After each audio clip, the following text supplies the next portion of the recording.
Que la paix soit sur vous, les Gaulois et les Gauloises, courage résistant et opposant à la dictature sataniste qui bientôt ne sera plus mondiale, mais locale, et qui pour finir disparaîtra totalement de la surface de la Terre. Dans cette vidéo, je reviens sur un mauvais conseil que de temps en temps on me donne, sous mes vidéos. De temps en temps, il y a quelqu'un qui arrive et qui me dit « Arrête de rêver ». En fait, ce conseil, c'est un conseil totalement diabolique. Pourquoi ?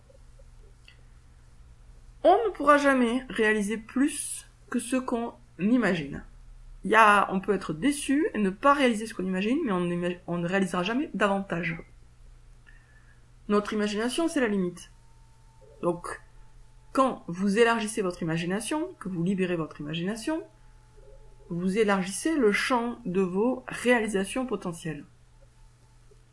Quelqu'un qui vous dit d'arrêter de rêver, il vous dit tout simplement « Empêche-toi, limite-toi, mets des bornes, des freins à ce que tu peux faire. » Et si on arrête de rêver, on va faire quoi ?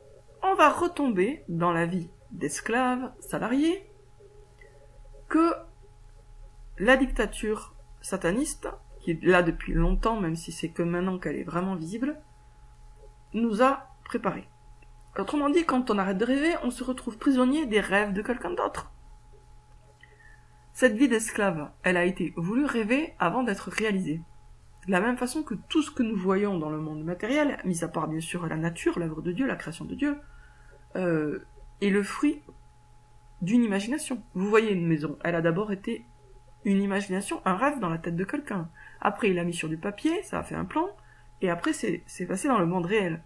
Vous voyez une chaise, au départ, c'était juste une idée dans la tête de quelqu'un. Quelqu'un a imaginé une chaise, et après, il a fait un dessin, etc., et après, ça a été réalisé. Donc, tous les bâtiments que vous voyez, tous les objets fabriqués que vous voyez, ils ont d'abord été des rêves, des idées. Et après, ces idées ont été réalisées. Donc, nous demander, nous suggérer, nous dire « arrêtez de rêver », c'est nous dire « arrêtez de réaliser quoi que ce soit ». Mais comme on va quand même faire des trucs, on fera quoi ? On réalisera le rêve de quelqu'un d'autre. Le rêve des ennemis de l'humanité. Quelqu'un qui conseille d'arrêter de rêver, c'est quelqu'un qui se fait la voix du diable. Et se faire la voix du diable, c'est facile, hein. Il suffit de se laisser porter par le courant. Il suffit de ne pas chercher à monter. Et donc, quand on ne cherche pas à monter, on descend. Et on se retrouve à nager comme un poisson mort dans le sens du courant, le sens de la dictature.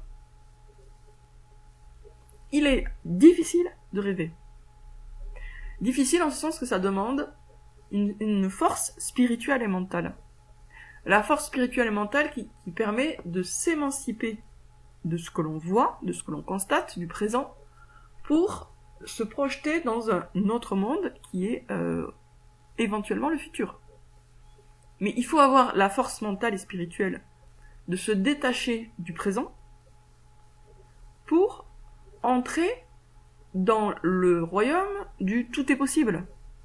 C'est pour ça que, avant de commencer des rêves éveillés, je répète ou je fais répéter pourquoi est-ce que tout est possible, pourquoi est-ce que nous libérons notre imagination.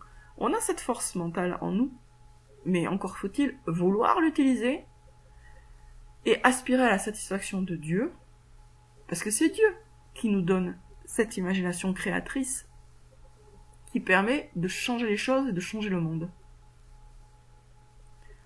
Moi, j'ai la chance d'avoir des amis qui ont une imagination extrêmement puissante. Quand elles font des rêves, elles m'embarquent très très loin. J'en ai une qui a tué la reine d'Angleterre en rêve éveillé.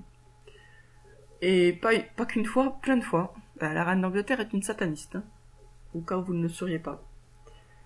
Cannibale. Une sataniste cannibale.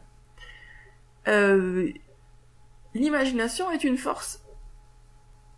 Ceux qui veulent que la dictature sataniste perdure disent aux autres d'arrêter de rêver. Parce qu'elle perdurera, la dictature sataniste, si les croyants limitent et brident leur imagination et ne se donnent pas le droit d'imaginer un autre monde. Un autre monde est possible et c'est vers cet autre monde que nous voulons aller. Pour le créer, nous devons d'abord l'imaginer. C'est la première étape. De la même façon que vous voyez une chaise, d'abord ça a été un simple rêve, une simple imagination. Alors c'est pas très onirique comme rêve, un rêve de chaise, mais enfin c'est un rêve. C'est juste une image mentale, rien de plus. De la même façon que pour arriver à la chaise concrète, on est passé par l'image mentale, pour passer à la monarchie en France, pour restaurer la monarchie en France, pour supprimer la dictature et restaurer la monarchie, il va falloir aussi passer par des rêves. Ceux qui m'expliquent que je ne dois pas rêver sont tout simplement des partisans du diable, qu'ils en aient conscience ou non. On doit être visionnaire pour passer ensuite à l'action. Et ça a toujours été vrai, ça sera toujours vrai dans l'histoire de l'humanité, et c'est rien de nouveau. Mais comme d'habitude, les ennemis travaillent à nous faire oublier ce genre de vérité. Sur ce, je vous dis à bientôt.